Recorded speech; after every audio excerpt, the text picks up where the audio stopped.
I'm Siri Ved Kaur, and today we're making paranthas. Paranthas are a stuffed flatbread. We sometimes call them stuffed chapatis, originating from northern India and the Punjab.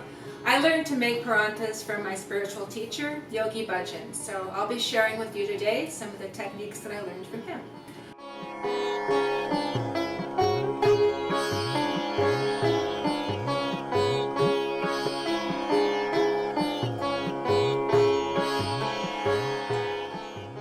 Just finishing up here, and you can kind of feel as you knead the dough and the gluten starts activating, it starts kind of feeling a little bit of alive. You feel a little bit of energy happening between your hands, and when you feel that happening, after just a couple of minutes, you can set it in a clean bowl, and we'll put a little bit of oil on top or ghee, just so it doesn't dry out while it sits.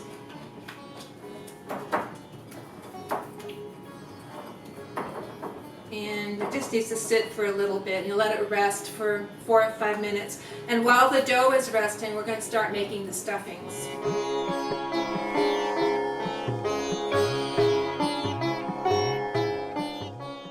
So we're going to be making 2 kinds of paranthas today. We'll be making gobi paranthas, which is cauliflower, and ALOO paranthas, which are made with potato. ALOO paranthas are really the easiest to make, and those are the ones we'll be doing first. I'm going to make both stuffings though to get us started. Okay, so we are just finishing up the mashing here. This is looking good. It's important that your potatoes are all the way cooked through. You can't have any little hard parts, because they're going to make big holes in your paranthas later on when we're stuffing and rolling them out. Alright, to the mashed potatoes, we're going to add a few key ingredients. We're going to add ginger. I have ginger right here. We have chopped garlic. And I think I'm going to add some chopped jalapeños. We have mint, fresh chopped mint leaves. You want to be sure for mint that you're just using the leaves. Just pull the leaves off the stems. Don't get any stems in there. Put that in the cauliflower. And we have, of course, cilantro. For spices, I'm going to be adding ground black pepper. And I love this little spice box. This is called a spice box, or in India they call it a masala dabba.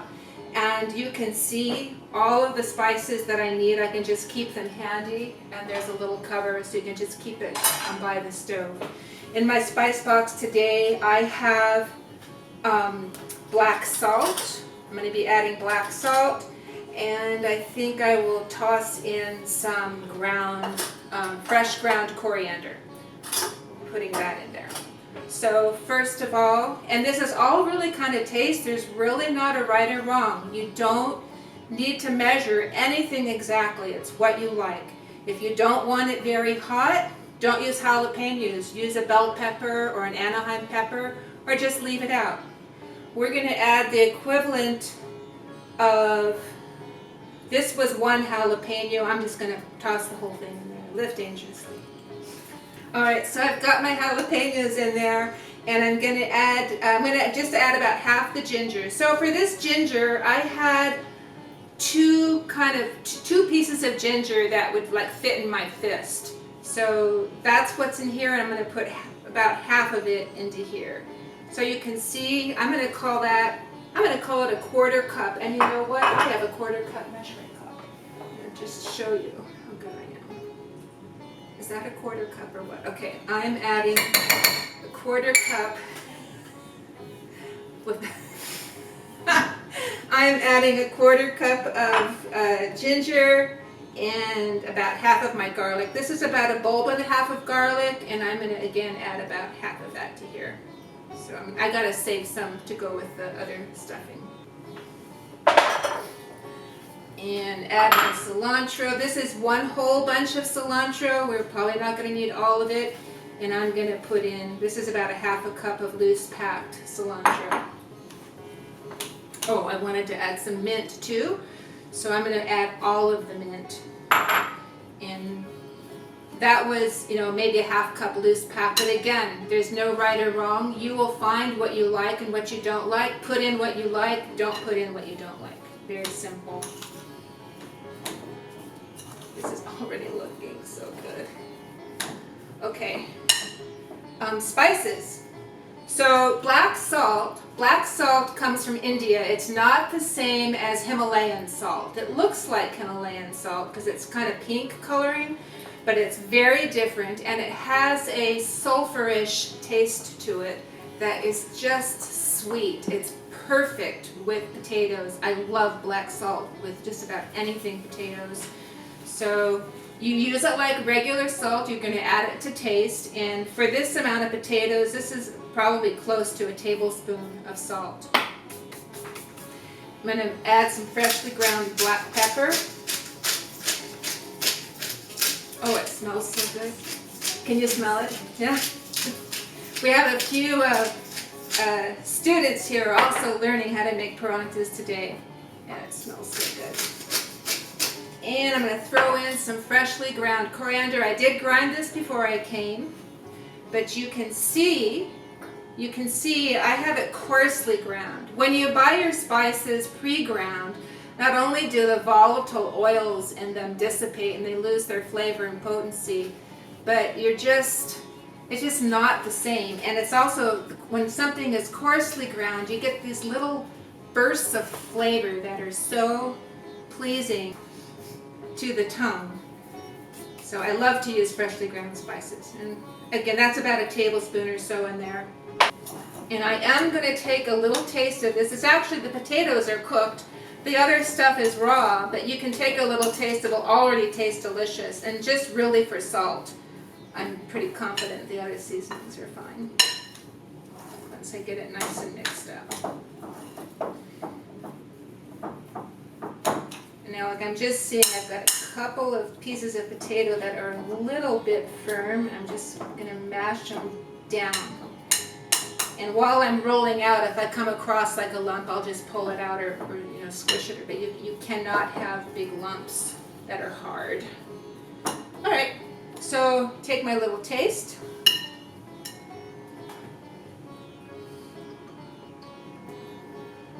Very good. I think the salt is perfect.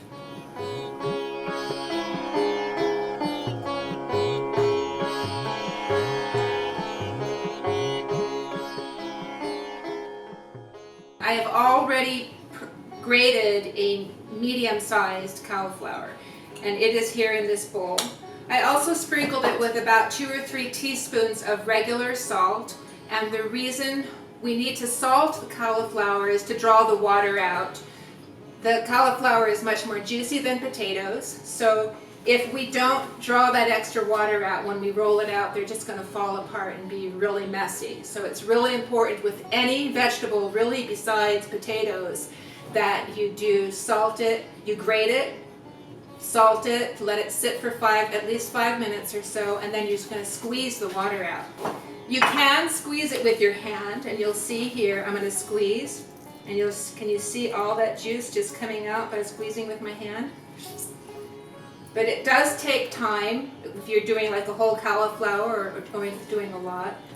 And I'm just going to wrap up, bring up the edges of the cheesecloth so you can see here. And just twist. Oh, here it comes. It's like a waterfall. I probably should have had a bigger bowl here.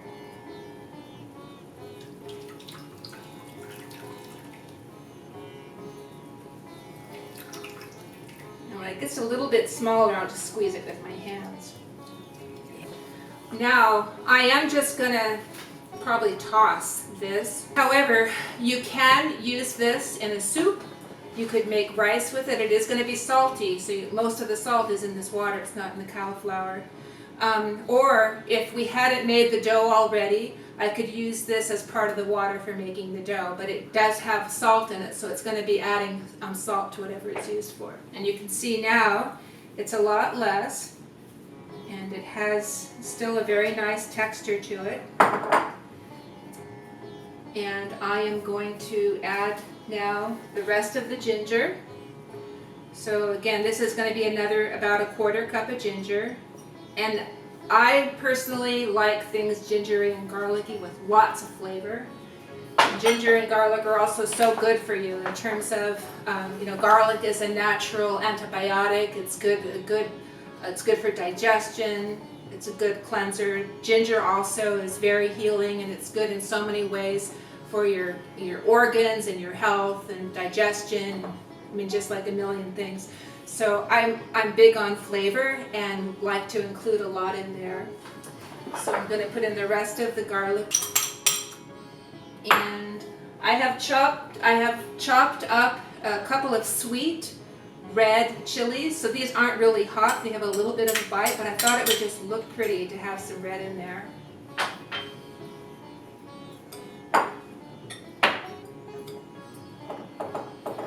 It's already looking so nice. I'm also going to add cilantro, and maybe that's about a 1/4 cup-ish or so. It's really up to you.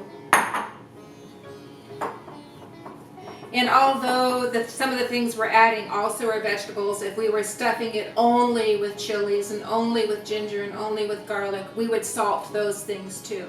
But there's not enough liquid in those to make that big of a difference. I'm going to spice this one a little bit differently. I think I will add, instead of green chilies, I'm going to add cayenne. I must tell you, I think it was probably the first time that I was making paranthas on my own back in the days when I cooked for Yogi Bhajan, and I was making cauliflower paranthas, and I had started making them, and he came into the kitchen and he added enough cayenne to the stuffing that it was red. I'm telling you that stuffing was red with cayenne, and we made some of the hottest, tastiest paranthas you could ever imagine. They were super hot and super good, and everybody wanted seconds. One of the things he did say when we were cooking those was that whenever you're cooking with a lot of chilies, always use a lot of ghee. And we cooked those, the paranthas got very browned in a lot of ghee, and they were delicious. So this is certainly on the red side, and these will be nice and spicy, but they're nowhere near what we had that day. So I'm just going to add about a 1/2 teaspoon or less of salt here.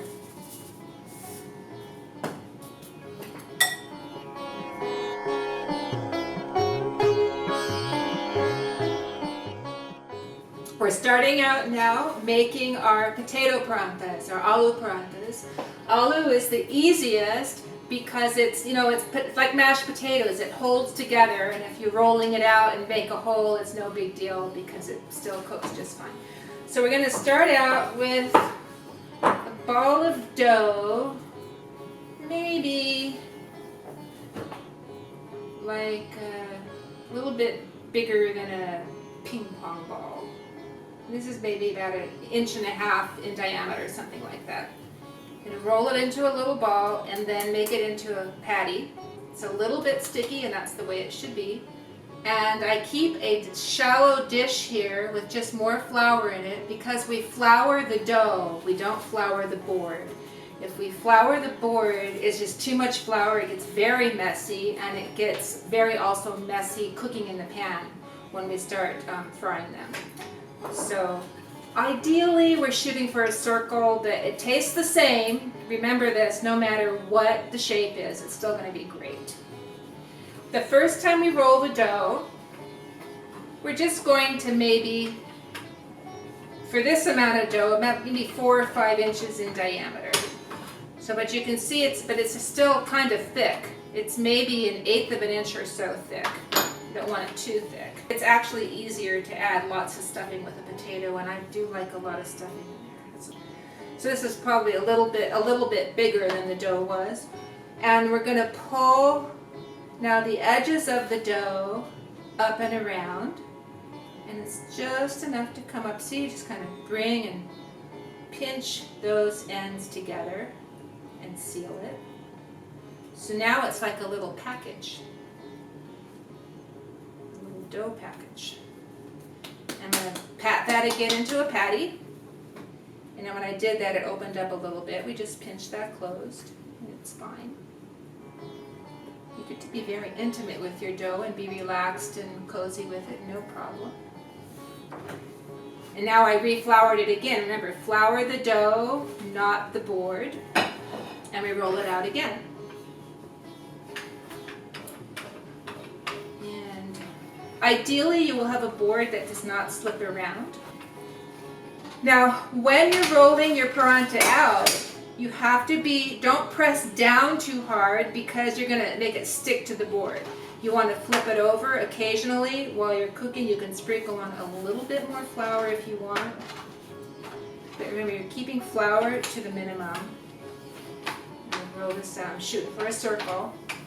We have been heating up this pan over medium-high to high flame. And now I'm going to just you can just pick it up with your hands and plop it down there in the middle. And while that's cooking, I'm actually going to start rolling out the next one. It'll just need a minute or two on the first side. It's going to get speckled, like little speckles of brown, gets kind of crusty, and then we'll flip it over. So now I'm going to flip it over, and you can see it's really just flecked a little bit and nice and brown. As soon as you turn it over, because first we cook it dry, and then after we cook it dry to get it crusty, we're making like a pressure cooker out of the parantha. We're going to spread, this is ghee. You could also use oil if you want it vegan. You can always use a vegetable oil that is okay at high temp.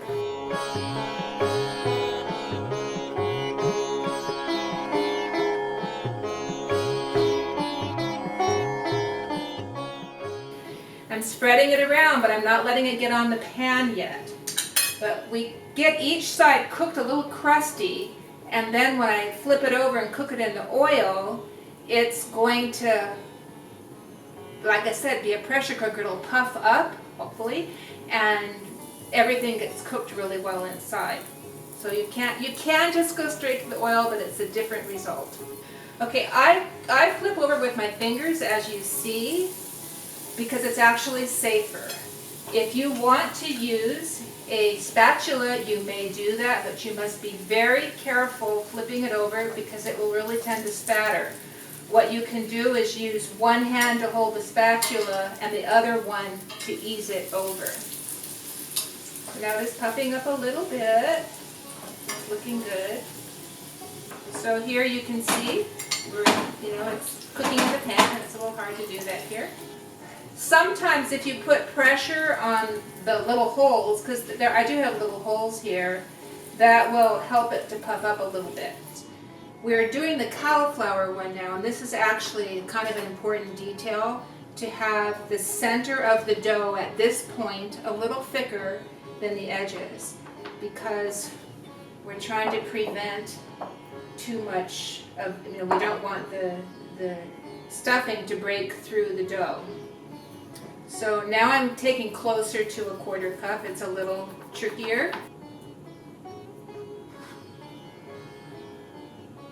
So make a little mound there in the center, and again we're going to bring up the edges.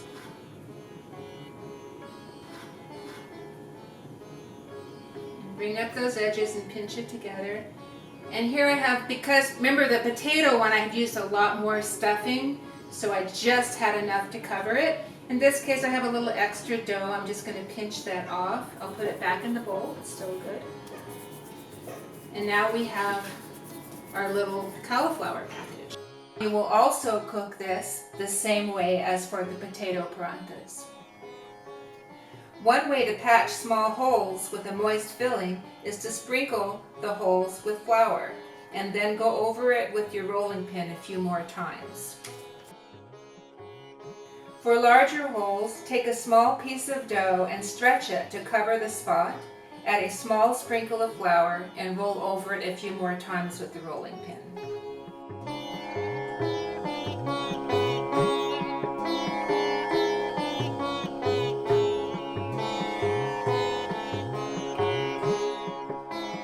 All that's left to do is enjoy these delicious paranthas with your loved ones, along with some plain yogurt and a spicy Indian pickle called achar. Be sure to visit my blog for yogic and vegetarian cooking at consciouscookery101.com and look for my new cookbook, From Vegetables with Love, Recipes and Tales from a Yogi's Kitchen. Thank you so much. Sat Nam.